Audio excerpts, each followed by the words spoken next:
오늘 나눌 말씀은 레위기 25장 23절입니다. 레위기 25장 23절 말씀. 레위기 25장 23절입니다. 레위기 25장 23절 우리 한 절 말씀 한 목소리로 읽겠습니다. 토지를 영구히 팔지 말 것은 토지는 다 내 것임이니라. 너희는 거류민이요 동거하는 자로서 나와 함께 있느니라. 아멘. 레위기 25장에는 희년의 규례가 기록되어 있습니다. 오늘 본문은 희년의 규례 중에서 토지를 팔지 말아라 라는 내용이죠. 하나님은 밭을 사고 팔 때 매매 시점부터 희년까지의 남은 기간을 계산하여 값을 정하라 라고 하셨습니다. 레위기 25장 15절입니다. 그 희년 후의 연수를 따라서 너는 이웃에게서 살 것이요 그도 소출을 얻을 연수를 따라서 내게 팔 것인즉 연수가 많으면 너는 그것의 값을 많이 매기고 연수가 적으면 너는 그것의 값을 적게 매길지니 곧 그가 소출의 다소를 따라서 내게 팔 것이니라입니다. 이렇게 하는 이유는 희년이 되면 땅을 거래했다 하더라도 원래의 소유자에게로 돌아가게 되기 때문입니다. 그러니까 이스라엘 백성들이 거래하는 것은 땅의 소유권이 아니라 희년 때까지의 경작권, 사용권 같은 겁니다. 그러면 이스라엘 백성들은 왜 땅의 소유권을 거래할 수 없습니까? 바로 땅이 애초부터 이스라엘 백성들의 소유가 아니기 때문입니다. 레위기 25장 23절입니다. 토지를 영구히 팔지 말 것은 토지는 다 내 것임이니라. 너희는 거류민이요 동거하는 자로서 나와 함께 있느니라입니다. 하나님은 천지의 창조주이시기 때문에 만물 중 하나님의 소유가 아닌 것이 하나도 없습니다. 당연히 이스라엘 백성들이 기업으로 받게 될 가나안 땅도 마찬가지입니다. 가나안은 이스라엘 백성들에게 하나님께서 허락하여 주신 땅이지 이스라엘 백성들의 소유가 된 것은 아닙니다. 그러므로 이스라엘 백성들은 그 땅을 맡아 경작하는 사람들이지 그 땅을 소유하는 사람들은 아닌 것이죠. 내 땅도 아닌데 그 땅을 내 마음대로 팔 수는 없는 겁니다. 그러므로 이스라엘 백성들은 그 땅을 영구히 파는 일은 없어야 하는 거죠. 그런데 이런 희년의 규례는 하나님께서 주시는 것은 영원하다라는 의미가 되기도 합니다. 왜요? 영구히 하나님의 소유로 하나님이 영구히 팔지 말라 하셨잖아요. 어떤 불가피한 이유로 하나님께서 주신 기업을 잠시 남에게 넘기는 일이 있더라도 희년 때마다 하나님께서 주신 기업은 그에게로 항구히 영원히 돌아갈 겁니다. 그렇게 하나님께서 주신 기업을 하나님께서 영원히 지켜주시는 겁니다. 그래서 이것은 하나님께서 주실 영원한 나라, 하나님 나라를 보여주는 상징이 됩니다. 사실 가나안 땅은 하나님께서 주시려는 하나님 나라의 모형일 뿐 실체가 아닙니다. 그래서 오늘 본문이 레위기 25장 23절을 보면 하나님께서 너희는 거류민이요 동거하는 자로서 나와 함께 있다라고 말씀하시는 겁니다. 이스라엘 백성들은 하나님의 땅에서 살아가도록 허락받은 거류민이고 동거하는 자들일 뿐입니다. 이것이 그 땅이 하나님의 소유다라는 것을 강조하는 의미도 있지만 거기에 더 나아가 그들이 기업으로 삼아 거주하게 될 가나안 땅은 잠시 거주하는 곳일 뿐 하나님께서 주실 영원한 거주지는 따로 있다는 의미도 되는 겁니다.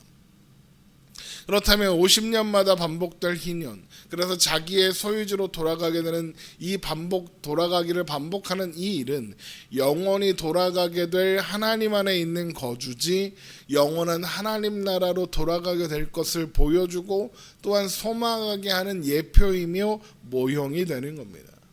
히브리서 11장은 그래서 이것을 보고 아브라함이 하나님이 계획하시고 지으실 터가 있는 성을 바랐다, 본향을 사모했다라고 표현하는 겁니다. 히브리서 기자는 히브리서 11장에서 아브라함이 사모한 본향은 가나안 땅도 아니고 또 그들이 가나안에 오기 전에 거주했던 갈대아 우르도 아니며 이 땅에 있는 것보다 더 나은 본향, 곧 하나님께서 하늘에 예비하신 성을 바라고 사모했다라고 이야기하는 겁니다. 결국 가나안 땅은 하나님께서 만드신 영원한 하나님 나라의 그림자요, 모형이었다는 겁니다.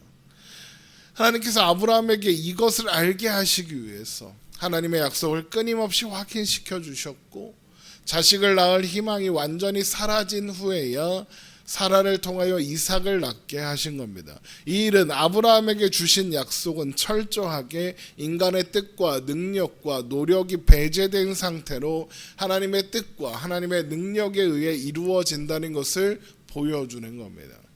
아브라함은 하나님께서 이루신 일, 하나님의 뜻을 따라 계획하시고 그의 능력으로 세우신 나라를 믿음으로 받고 소망할 뿐인 거죠. 그래서 아브라함은 그의 생애 내내 하나님의 뜻을 따라 하나님의 능력으로 이루어질 일들을 경험하고 확인하면서 살았던 겁니다. 이렇게 아브라함에게 주신 약속의 실체는 가나안이 아니라 영원한 하나님 나라이고, 희년의 규례를 통해서도 그런 하나님의 영원한 약속의 실체가 이스라엘 백성들이 이제 들어가 거주하게 될 가나안 땅이 아니라는 것을 확인하게 되는 겁니다. 그러면 이 일이 어떻게 성취되고 완성되겠습니까? 바로 예수님께서 오셔서 그분의 모든 사역을 모두 마치시고 성취하실 때 완성되고 이루어지는 겁니다. 예수님께서는 자신이 십자가에 죽으실 것과 또한 부활하시고 승천하실 것을 증거하신 후에 제자들에게 이런 말씀을 하신 바 있습니다. 우리 요한복음 14장 1절을 한번 찾아보겠습니다. 요한복음 14장 1절입니다. 요한복음 14장 1절, 너희는 마음에 근심하지 말라. 하나님을 믿으니 또 나를 믿으라. 내 아버지 집에 거할 곳이 많도다. 그렇지 않으면 너희에게 일렀으리라. 내가 너희를 위하여 거처를 예비하러 가노니 가서 너희를 위하여 거처를 예비하면 내가 다시 와서 너희를 내게로 영접하여 나 있는 곳에 너희도 있게 하리라. 예수님께서 그 모든 일을 이루시는 이유가 뭐라고 하십니까? 너희를 위하여 거처를 예비하기 위해서다라고 합니다. 예수님께서 그분의 모든 사역을 통해 예비하시겠다고 하신 이 거처가 바로 가나안 땅이 예표하고 있는, 또 희년마다 소유지를 회복하는 이 규례가 예표하고 있는 영원한 거주지, 영원한 처소 하나님 나라다라는 거죠. 결국 하나님이 계획하시고 지으실 터가 있는 성, 하나님이 세우시는 터 위에 세워지는 하나님 나라는 예수 그리스도라는 반석 위에 세워지게 되는 겁니다. 그러면 예수 그리스도라는 반석 위에 세워지는 하나님 나라는 또 무엇이겠습니까? 마태복음을 가보겠습니다. 마태복음 16장 16절입니다. 마태복음 16장 16절. 시몬 베드로가 대답하여 이르되 주는 그리스도시요 살아계신 하나님의 아들이시니이다. 예수께서 대답하여 이르시되 바요나 시몬아 내가 복이 있도다. 이를 내게 알게 한 이는 혈육이 아니요 하늘에 계신 내 아버지시니라. 또 내가 내게 이르노니 너는 베드로라. 내가 이 반석 위에 내 교회를 세우리니 음부의 권세가 이기지 못하리라.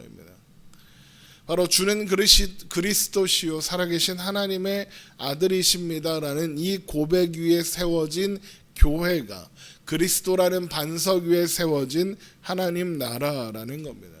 그러면 교회가 무엇이겠습니까? 주는 그리스도시요 살아계신 하나님의 아들입니다라는 고백을 함께 공유하는 우리들 한 사람 한 사람이 교회인 겁니다. 결국 오늘을 살아가는 우리들은 모두 반석 위에 세워진 성 예수 그리스도를 위해 세워진 나라를 알고 있고 소유하고 있는 겁니다. 그렇기 때문에 예수님은 하나님 나라가 언제 임하냐고 묻는 바리새인들을 향해서 하나님 나라는 볼 수 있게 임하는 것이 아니라 또 여기 있고 저기 있다고도 못하리니 하나님 나라는 너희 안에 있다. 누가복음 17장 21절에 그렇게 말씀하시는 겁니다. 하나님을 하나님으로 알고 믿으며 예수 그리스도가 그분의 아들이시며 우리의 주님이심을 믿는 우리는 하나님께서 약속하신 영원한 거주지인 하나님 나라를 소유하고 오늘을 살아가는 존재들이다라는 겁니다. 여러분, 우리가 사는 오늘과 우리가 사는 일상이 곧 하나님 나라 안에 살아가는 순간이다라는 겁니다. 그리고 그 날들을 통하여 우리는 영원히 완성될 하나님 나라를 소망하는 믿음으로 오늘도 하나님 나라를 누리며 살아가는 것이죠.